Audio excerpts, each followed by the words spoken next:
m'appelle donc Mokhtar Sow. Je suis le directeur associé du cabinet IFE en charge de l'évaluation à mi-parcours du projet Mangrove. Notre présence au Bénin se justifie par la nécessité de faire du terrain en vue de rencontrer les différents acteurs impliqués dans la mise en œuvre des activités du projet Mangrove, qui, on le sait, couvre un certain nombre de pays.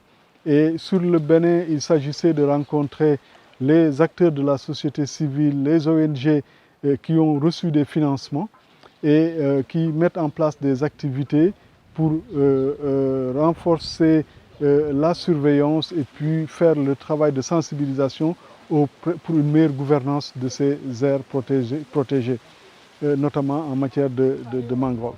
Les Béninois disent que c'est les Togolais qui vont là-bas, les Togolais qui viennent ici couper les bois de mangrove. Comme là-bas c'est plus répressif. Les Béninois disent non, que c'est les Togolais qui viennent plutôt couper. Donc ils se lancent la balle en fait. La responsabilité. Mais le constat est là que forcément le côté béninois est dégradé. Donc il faut forcément maintenant faire la patrouille de façon conjointe avec eux pour qu'on détecte réellement maintenant qui coupe, qui ne coupe pas. Déjà on a dû aller sur Cotonou pour rencontrer les acteurs de la plateforme. Globalement avec un accent particulier qui est mis sur CORD, l'ONG CORD, qui fait un travail extrêmement important dans le dispositif. Dans le cadre du projet PAP Biocéan Mangrove, nous sommes à mi-parcours du déroulement de ce projet, de mise en œuvre. Donc il était important de faire un arrêt et de voir là où le projet est en train de se diriger, si les objectifs peuvent être atteints dans cette longueur-là, si les objectifs peuvent être atteints. Donc c'est une revue à mi-parcours, une évaluation à mi-parcours pour rediriger, réorienter ce qui peut l'être pour pouvoir atteindre les objectifs. Donc c'est le cadre dans lequel cette mission d'évaluation a eu lieu.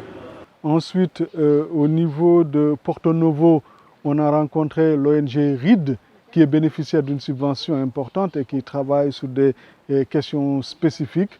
Et évidemment aujourd'hui, la commune de Grand Popo, pour y rencontrer Action humanitaire internationale qui intervient en matière de surveillance à la frontière ici entre le Bénin et le Togo sur des enjeux spécifiques de conservation de la mangrove qui commence à être dégradée, notamment du côté du Bénin.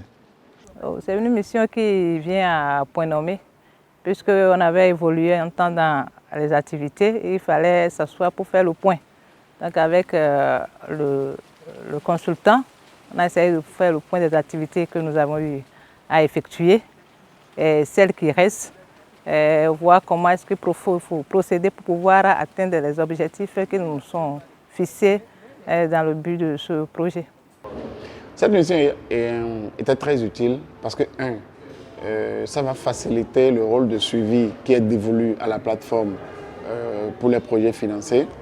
Ça va permettre à la plateforme de réellement jouer son rôle d'avant-garde et d'appui aux ONG, le rôle de facilitation sur le terrain.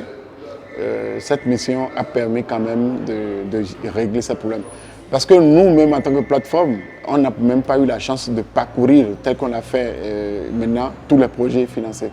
En tout projet en cours d'exécution, il faut l'évaluer. Et il faut l'évaluer pour savoir est-ce que les activités prévues et quelles sont les contraintes, quelles sont les difficultés rencontrées par les acteurs afin de trouver une solution ou de corriger le processus de mise en œuvre pour la réussite des objectifs de ce projet.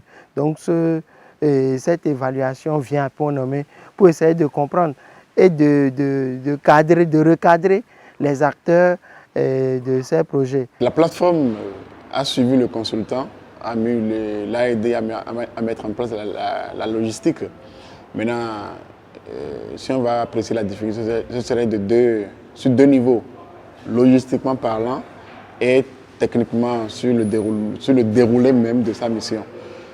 Le premier pan, il n'y a pas de souci. Le deuxième pan, c'est à lui-même d'apprécier vraiment les difficultés.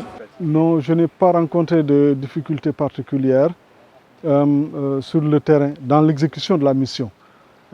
Sur les conclusions, je ne peux pas avancer dessus puisqu'on est sur une évaluation qui n'est pas encore finie. Je ne peux pas aller plus loin sur les conclusions. Je remercie sincèrement la mission. Je remercie UGP et UCN.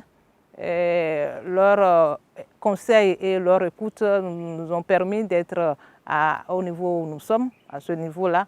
Et nous leur demandons toujours d'être à côté de nous pour nous aider à finir le projet en bon terme. Que cette évaluation sorte, le rapport de l'évaluation soit des recommandations fortes pour les structures afin que le projet et les idées ou les objectifs de départ soient atteints. Pour finir, c'est que réellement, le PTA mis en place, validé pour la plateforme soit rapidement financé pour que les activités de visibilité soient mises en place. Parce que plus ou moins tous les acteurs ont mis l'accent sur le fait qu'il manque un peu de visibilité. Donc, on verra si les fonds sont mis en place, ce que la plateforme peut faire dans ce sens-là. Dire simplement que la mission a permis de mettre le doigt sur la grande pertinence du projet et également sur les enjeux liés à l'efficacité dans la mise en œuvre de ces actions dans ces différents volets, côté plateforme comme côté exécution des projets subventionnés.